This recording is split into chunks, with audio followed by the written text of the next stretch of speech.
ஒரு அழகான கிராமத்தில் சூடான ஒரு காலை நேரத்தில் மலை அருகே இருக்கும் அழகான கிராமத்தில் வாழ்ந்தான் சந்தோஷ் என்ற சிறுவன். அவன் வேலை காலையில் தினமும் தண்ணீர் குடங்களை எடுத்து கிணற்றிற்கு செல்வான் சந்தோஷ். 2 மண் குடங்களை எடுத்து அதில் ஒன்று பழையது, அதில் சிறிய ஓட்டை இருப்பதால் அது பாதி தண்ணீரை மட்டும் கொண்டு வர முடிந்தது. மற்றொன்று புதிய குடத்தில் முழுமையாக தண்ணீர் கொண்டு வந்து விடுவான். ஒரு நாள் பழைய குடம் தன் சோகத்தை வெளிப்படுத்தியது.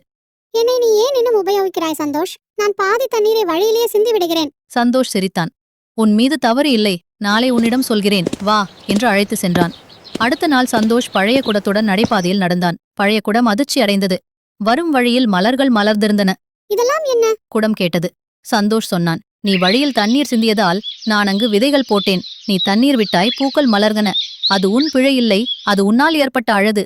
அந்த பூக்கள் கிராம பெண்கள் தலையில் வைத்துக் கொள்ள உதவுகிறது. சிலர் பூஜைக்கு பயன்படுத்துகிறார்கள். பயனுள்ளதாக நீ இருக்கிறாய். பழைய குடம் மகிழ்ச்சி அடைந்தது. நீ என்னை வீசாமல் என் பயனை கண்டுகொண்டதற்கு நன்றி சந்தோஷ். ஒரு பாட்டி அந்த பாதையில் நடந்து வருகிறாள். பூக்கள் பார்த்து நின்று சிரித்தார். அழகு கொடுக்கிற எல்லாம் சரியானதாக இருக்க வேண்டியதில்லை. சில நேரம் பிழையாயிருப்பதே பயனாய் மாறும்.